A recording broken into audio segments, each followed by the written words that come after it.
Someone who used to binge pretty much daily, here is what helped me heal from that. And I also want to say that there's a big difference between just eating a lot in the day, which I was doing regularly, don't get me wrong, but there's a difference between just eating a lot in the day and actually binging. The biggest difference that I've learned is that binging usually has an emotional side tied to it. Binging usually happens as a response to big emotions, whether good or bad. So just keep that in mind. Now, I was someone who dealt with binging a lot. I would turn to food whether I had a really good day. I would use it as like a celebratory thing. If I was having a really bad day, if I was depressed, you name it, food was there. So the number one thing that really helped me was stopping and practicing not just automatically turning to food as a way to celebrate, as a reward, or as an emotional coping mechanism. So I would actively look for ways to channel that energy into other things. For me, that was walking, journaling, reading, calling a family member or a friend and talking it out, just something to redirect the energy. Second biggest thing that helped me was taking all morality out of food. Like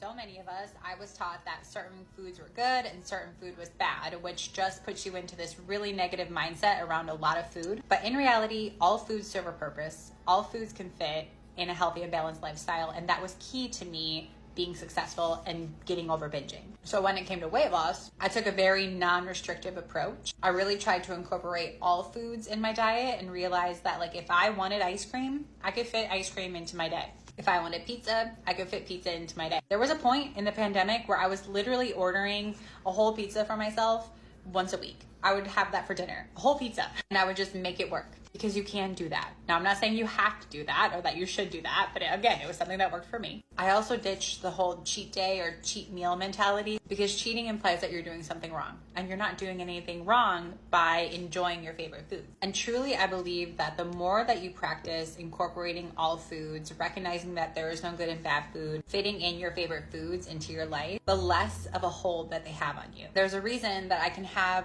a bunch of ice cream, we have candy, chips, all the things that used to trigger me in my house now without it constantly calling to me, because I know that I can freely have them whenever I want. So for me, it was really a combination of finding other coping mechanisms to deal with my emotions, and to truly giving myself time and patience to ditch the whole toxic diet culture mentality and embrace flexible dieting and non-restrictive changes to my life. But because I did that, I haven't binged in almost 5 years, which is crazy to me. This is just what worked for me, but I hope it can help you too.